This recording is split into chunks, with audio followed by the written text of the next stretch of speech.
From the National Newsroom of the Canadian Press, I'm Jason White. Hamas is now reviewing a new U.S. plan for ending the Israel-Hamas war and governing Gaza. President Trump spoke following a meeting with Israeli Prime Minister Benjamin Netanyahu, but he said repeatedly that Hamas needs to agree to this proposal. If accepted by Hamas, this proposal calls for the release of all remaining hostages immediately. So while Netanyahu expressed support for the plan, he wasn't asked whether he's 100% on board with everything put forward by the White House. I support your plan to end the war in Gaza, which achieves our war aims. Karen Travers, ABC News, the White House. The federal labor minister is not ruling out federal action to end the Canada Post work stoppage. Jobs Minister Patty Hajdu urges Canada Post to quickly table a new offer, and she says the union and its striking members should seriously consider the proposal. BC Premier David Eby is applauding the federal government for officially listing the Bishnoi gang as a terrorist entity. Eby says it's the right move and will arm police with the tools they need to seize the gang's assets and hold its members accountable. People have been living in fear of extortion. This is an important move that could make our streets safer. I hope the police are able to use these tools quickly to take action in our community and right across the whole country. BC was the first to call on Ottawa to list the gang as a terrorist entity in June, after a spate of extortions and violence against the South Asian community. Canada does not retreat from duty at a time of numerous global crises. That was the message today from Foreign Affairs Minister Anita Anand as she addressed the United Nations General Assembly in New York.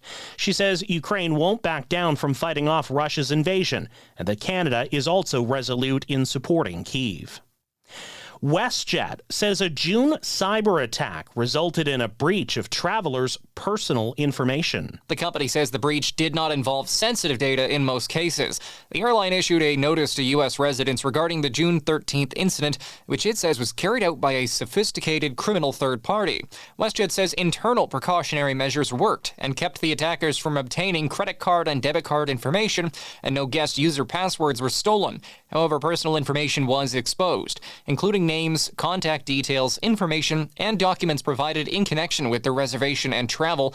John Kennedy, the Canadian Press.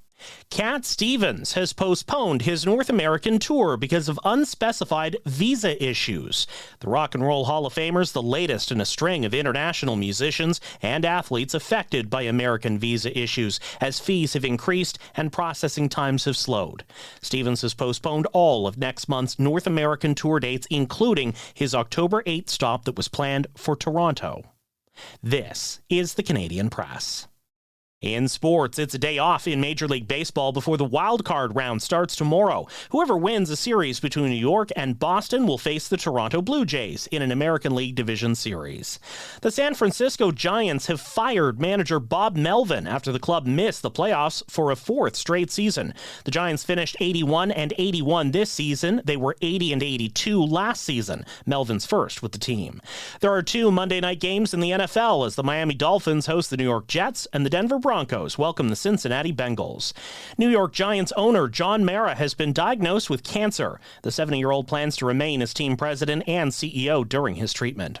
And Wimbledon champion Iga Swiatek has defeated Camila Osorio for her 400th career win, advancing to the fourth round at the China Open. Swiatek dismantled her Colombian opponent 6-0 in the first set before Osorio retired in the second.